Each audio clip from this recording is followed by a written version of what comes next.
नमस्कार, आप देख रहे हैं बंसल न्यूज। मैं हूं आपके साथ शुभांगी सिंह मिश्रा। आइए बुलेटिन की शुरुआत करते हैं। सबसे पहले बात बेमेतरा की। यहां पर दो पक्षों में हिंसा केस में अब एक बड़ी खबर आपको बताते हैं। बिरनपुर गांव के एरिया में पुलिस ने छावनी बना रखी है और ऐसे में हिंसा से निपटने के लिए सर्चिंग लाइट से अब नजरें रखी जा रही हैं। आईजी डॉक्टर आनंद छाबड़ा ने खुद मोर्चा संभाला है। वहीं आपको बता दें कि अधिकारियों के साथ बिरनपुर गांव में इस वक्त आईजी मौजूद हैं।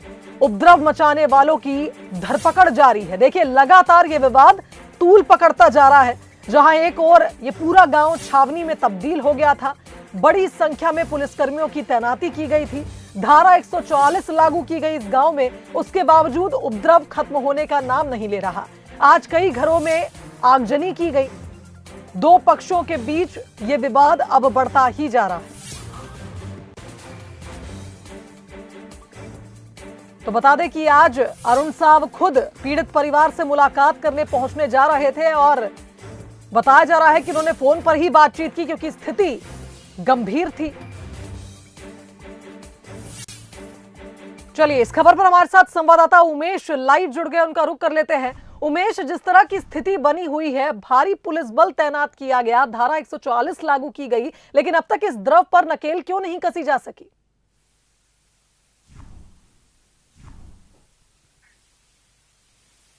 पूरे प्रदेश में माहौल बना था इस पूरे घटनाक्रम को लेकर।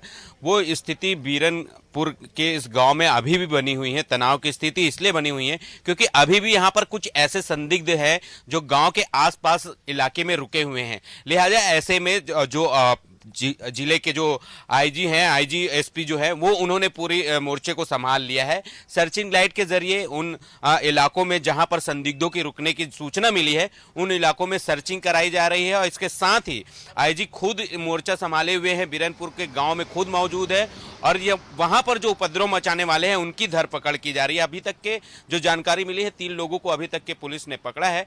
बाकी जिस तरीके से आप दिन भर के अगर घटनाक्रम को देखें तो किस तरीके से आगजनी की घटना को अंजाम दिया गया, पथराव किया गया, बैरिकेड्स तोड़े गए, तो इसमें तमाम तरह के जो लोग उपद्रवी लोग थे उनकी वीडियो के जरिए से पहचान की जा रही है। हमारे साथ बीते 3 दिनों से लगातार ग्राउंड जीरो पर जो रिपोर्टिंग कर रहे हैं राहुल साहू जी, उनसे बात करेंगे। राहुल जी, आप लगातार नजर बनाए हुए थे, किस तरीके की स्थितियां अभी निर्मित हैं? अभी एसपी साहब से आपकी भी बात हुई होगी, तो क्या उन्होंने कहा है?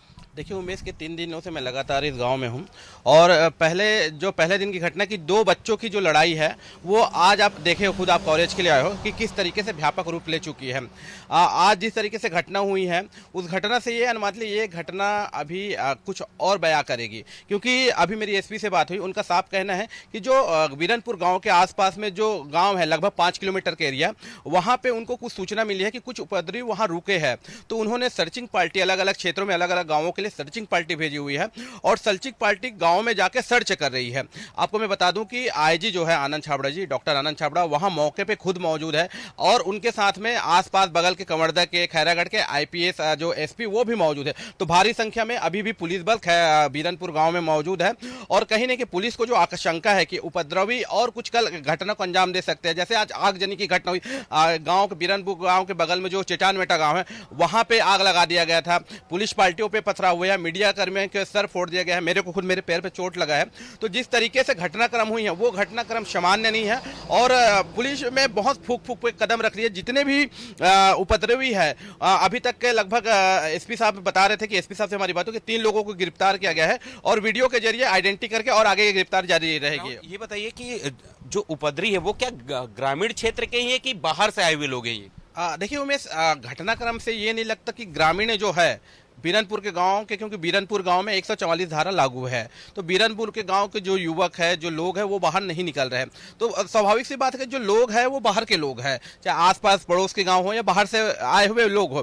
तो समझने वाली ये बात होगी कि पुलिस अब आइडेंटिटी कैसे करेगी कि गाँव के लोग हैं, क्योंकि उस 5 किलोमीटर के दायरे में सर्च किया जा रहा है। लेकिन पुलिस के लिए सबसे बड़ी चुनौती है कि घरों में कैसे घुसेगी, घरों में जो रुके हैं या कहीं छुपे हैं उसको आइडेंटिटी कैसे करेगी, ये बाहर के लोग हैं। ये चुनौती। जब 3 दिनों से ये घटनाक्रम चल रहे थे तो क्या पुलिस इन बाहरी लोगों को रोकने का प्रयास नहीं करी? धारा 144 लगी थी तो वो आसपास के गांव में कैसे पहुंची? देखिए कि जिस तरीके से घटना हुई तो पुलिस का सबसे पहला था कि उस गांव को कंट्रोल करना। धारा 144 वहां पे लागू है, तो पुलिस प्रशासन का पहला जो मोटो था कि उस गांव को बैरिकेटिंग करके सील करना कि बाहरी व्यक्ति उस गांव में ना घुस सके। जिस तरीके से आज घटनाक्रम हुई, आगजनी की घटना हुई है, तोड़फोड़ की घटना हुई है और पुलिस पे पथराव भी हुआ है, मीडिया कर्मी पे पथराव हुआ है, उसके बाद में पुलिस हाई अलर्ट पे है और सख्त आईजी का निर्देश है कि यहाँ पे कोई भी संदिग्ध दिखता है उसकी पूछताछ की जाए, आइडेंटिटी चेक किया लगातार जाए। ग्राउंड जीरो पर बने हुए हैं। हम चाहेंगे उमेश आप उनसे ये सवाल करें कि क्या ग्रामीणों से बातचीत हो पाई इस विषय पर, क्योंकि जिस तरह से दो समुदायों के बीच ये जंग छिड़ी हुई है, क्या जो दूसरे समुदाय के लोग हैं जिनका एक बेटा उन्होंने खोया है, उनका क्या कहना है इस पूरे मामले पर और किस तरह से मामला शांत होगा, क्या वो चाहते हैं? बिल्कुल बिल्कुल। राहुल, ये बताइए कि आपके परिजनों से बात हुई जिन्होंने अपना बेटा खोया है, उनसे बात हुई, ग्रामीणों से बात हुई? क्योंकि सामुदायिक इस झगड़े को हम देख रहे हैं, तो क्या उन लोगों से बात हुई जिसकी वजह से ये पूरी घटनाक्रम? देखिए, जब बंसल न्यूज की टीम सबसे पहले उस गांव के अंदर गई थी, बंसल न्यूज में बहुत सारे विजुअल्स गांव के घटनास्थल का भी हमने मुआयना किया था। सबसे पहले गांव के जो लोग हैं बोलने के लिए तैयार नहीं है। गांव के लोग किसी भी चीज़ को डिस्क्लोज नहीं कर रहे हैं। मेरे कुछ लोगों से बात की, मैंने कहा कि घटना की कैसे हुई, क्या है, तो उनका साफ कहना है कि जो घटना हुआ है गलत हुआ है, जो घटना हुआ है आपके सामने में है, हम इससे ज़्यादा आपको कुछ नहीं बता सकते। पीड़ित परिवार से मेरी बात हुई है, उनका साफ कहना है कि उन्होंने बेटा खोया है, उनको इस सारे चीज़ों पर कड़ी कार्रवाई चाहिए और इस पूरे मामले में खूब राजनीति भी हुई है। घटना के तुरंत बाद रात को लगभग उसी दिन 8 तारीख को संतोष पांडे जो राजनांदगांव सांसद है वो पहुंचे हुए थे। सबसे पहले उन्होंने ही परिवार से बात किया है। परिवार के लोगों का साफ कहना है कि हमको न्याय चाहिए, घटना हुई है, सारे लोगों पे हमको कार्रवाई चाहिए। दूसरी बात, जो बीजेपी के जिला अध्यक्ष है ओम प्रकाश वाजपेयी वो पहुंचे थे, सांसद जो विजय बघेल है वो पहुंचे थे, उनका साफ कहना है कि इस पूरे मामले पे न्यायिक जांच हो।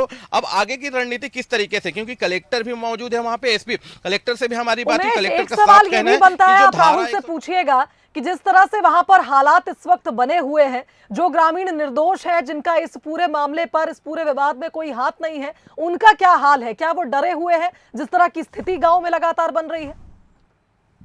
बिल्कुल बिल्कुल। आप राहुल पूरे गांव तक के गए थे, ग्राउंड जीरो तक के गए थे, वहां ग्रामीणों की क्या स्थिति है? क्या दहशत का माहौल है? किस तरीके से स्थिति बनी हुई? क्योंकि हमने देखा कि एक घर में आग लगा दी गई, वो ब्लास्ट होता है, पत्थरबाजी हो रही है वहां से, तो वहां पर क्या स्थिति है ग्रामीण इलाकों में? गांव के लोग क्या कैसे रह रहे हैं अभी वहां? देखिए, मैं जिस तरीके से लगातार इस गांव में 3 दिनों से हूं, तो मेरे को नहीं लगता कि गांव के लोगों की मेंटलिटी, क्योंकि गांव के लोगों तो घर से बाहर ही नहीं निकल रहे। 104 धारा 44 लागू है गांव में, उनको जो उनकी दिनचर्या है, 5 लोगों का समूह ही गांव में, अगर वो उनको पानी की जरूरत है, राशन की जरूरत है, वो आ जा सकते हैं। लेकिन इस तादाद में गांव के लोग इकट्ठा होना, उसके बाद तोड़फोड़ होना, आगजनी की घटना को अंजाम देना, और जिस तरीके से हमारे साथ में पुलिस टीम थी वहां पे, बीरनपुर गांव के बगल में चट्टान मेटन के घर में एक आग लगा दिया जाता है।